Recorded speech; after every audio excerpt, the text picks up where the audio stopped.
Hello, everyone, and welcome back to another episode of Math with Dr. War. Today, I'm doing exponential growth and decay. I did this like twice. However, every semester, I get a new crop of students and I'm trying to perfect my craft. So I'm going to do this a third time, and hopefully, three times is the charm. Now, exponential growth and decay is a high emphasis topic on the TASC test. And the formula that you see here represents your exponential growth or decay. So you have y equals, you have a, you have b, which is your base, remember from exponents, and then x, the exponent, is right here. The a, the b, and the x all represent something. Now the a represents your initial starting value. So this is the value that you start with or you begin with. B, which is your base, represents growth or decay factor. And the X represents the number of times that whatever we're looking at, whether it's money, whether it's bacteria, grows or decays. Now on your TASC test, they're not going to be worried about the time. They're more going to be worried about the B, which is the growth or decay factor. They're going to give you the growth or decay factor, and then they're going to ask you whether your problem represents a growth or a decay. This is where you identify it from the base, B, and then they're going to ask you to calculate the growth rate or the decay rate. And this is where my students get into problems. The B right here is not your rate, it is a factor. So if we were trying to find the growth rate, I'm going to write that here, growth, and the keyword here is rate. And when we say rate, we want a percent. Now we know it's a growth, okay? You know it's a growth if your B value is greater than 1. Now if this value for B is greater than 1, you know it's a growth. You know it's a decay if your B value is less than 1. So if the B is greater than 1, it's a growth. If your B is less than 1, it means it's a decay. Now, from the B, you can identify whether your problem is a growth problem or a decay problem. And the next step is they want you to calculate the rate, which is like a percent. So if we want to calculate the growth rate, in order to do that, you will take your B and subtract it from 1. Now again, rate means percent. And for us, we all know the maximum percent is 100%. But the value they're going to give you for B is going to be a decimal. So that's why we're using 1 and not 100. Now because it's growth, it's going to be greater. So remember, we know that a growth rate, the B is greater than 1. Therefore, you're going to take 1 from B because your B is bigger than 1. Now when you subtract that, you're going to get a decimal because B is a decimal. And to convert your decimal to a percent, I'm just going to put the symbol percent, you're going to move the decimal point 2 places to the right. And just add the percent sign. And that will give you your percent. Now, if you're trying to find the decay rate, now remember, a decay means that it's less than 1. Therefore, the 1 is first, and you're going to subtract whatever is your decay factor. Because remember, decay means less than 1. We don't want any negative values here, okay? So whoever is biggest must go first. So because it's a decay, the B is going to be less. Therefore, 1 is first. So 1 minus B. And again, this value is going to be a decimal. And to convert decimals to percent, just move the decimal point 2 places to the right and add the percent sign. So right here, it states, given the following exponential function, identify whether the change represents growth or decay, and determine the percentage rate of increase or decrease. So again, notice they say percentage rate. Now, I'm going to go through all of the values. So the 800 is our starting value. We don't need that, or you can call it the beginning value or the original value. So we don't need 800, but I'm just letting you know that 800 represents the starting value, which was our A.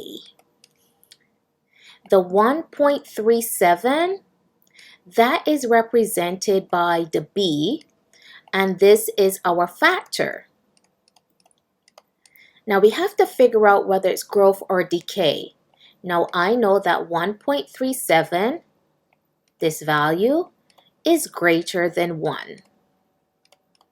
Now because it's greater than 1, it means that our problem is a growth. So the 1.37 right here is considered a growth factor. And the key word here is factor. So I'm going to go ahead and circle growth. So it's a growth. Now they want the percentage rate. Now the rate will be an increase because if it's a growth, it has to be increasing.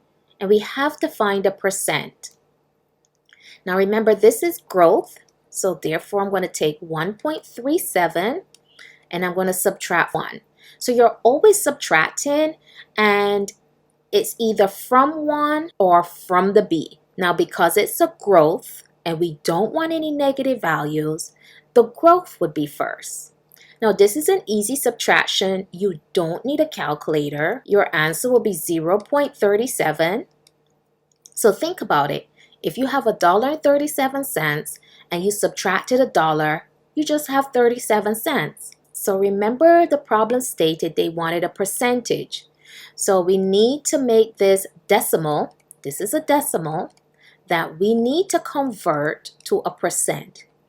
And remember, I said you take your decimal point and you move it 2 places. 2 places to the right. And then I said you add the percent sign.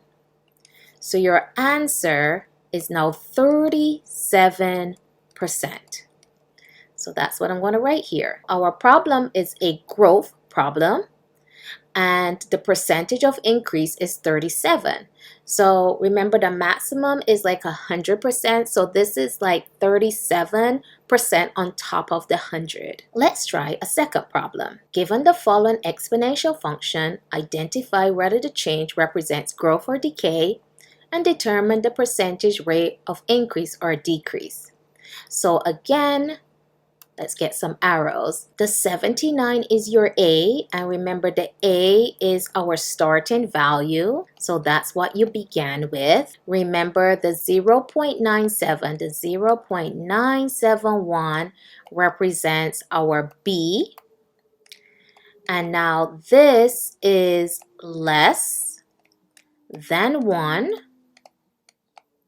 And because it's less than 1, it means that it is a decay. So let's go ahead and circle decay. So this function is a decaying function. Now we need to calculate the percentage rate. Now remember, to do that, we subtract. Now you got to figure out where you're going to put the 0.971 and where you're going to put the 1. So you see how all these numbers help you.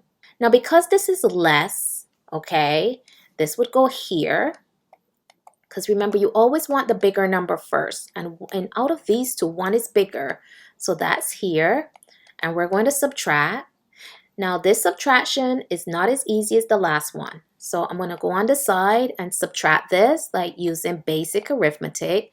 So I put my 1, added my decimal point and 3 zeros, and then I have 0.971. I can't take 1 from 0, so I'm going to have to borrow. So this is 0. This becomes 9, 9, and 1. 1 from 10 is 9. 7 from 9 is 2. 9 from 9 is 0. Decimal point and 0. So when I subtract, I get 0.029. Now remember, this is a decimal, and we need to get it to a percent. And remember I said to do that, you're going to move your decimal point 2 places to the right. It's going to end up right here. So your answer is 2.9%. So because it's a decay, it decayed 2.9%. Not a lot, because 0.971 is close to 1. So I knew that it's going to decay, but not very much. So we have our function. Again, remember, the 420 is our A, which is our starting value. The 0.981 is either a growth or a decay. So again, that's our B. So we have 0.981, okay? I know that this is less than 1. And because it's less than 1, it represents a decay. And in order to find the decay rate,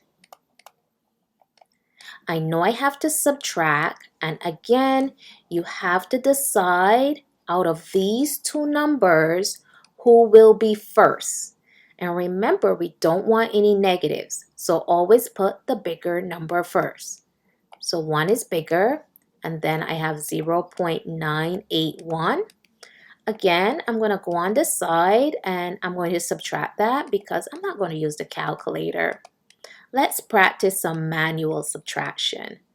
I'm going to borrow 9, 9, and 1. 1 from 10 is 9. 8 from 9 is 1. 9 from 9 is 0.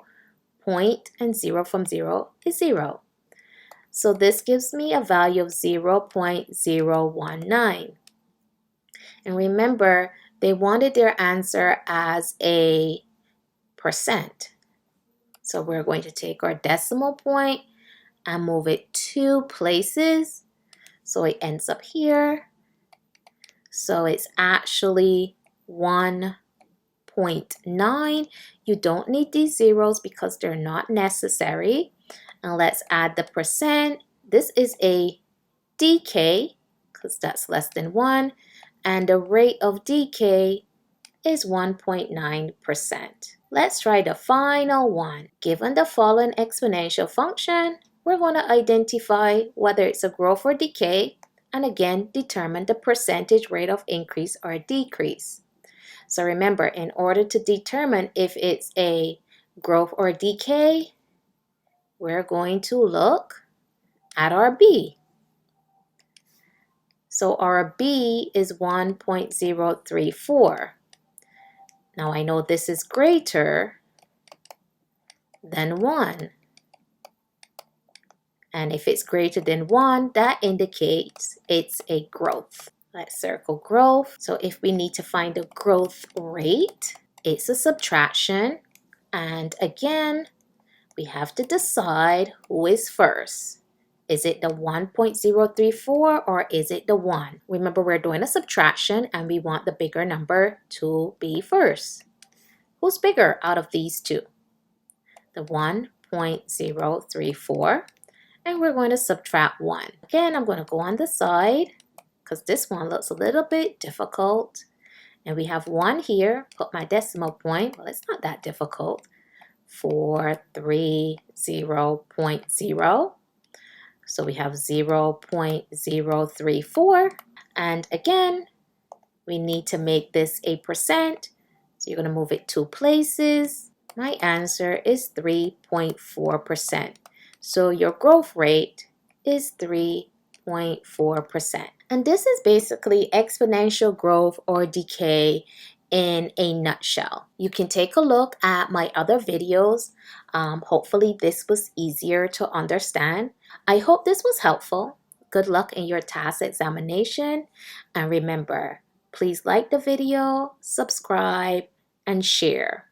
Have a great day.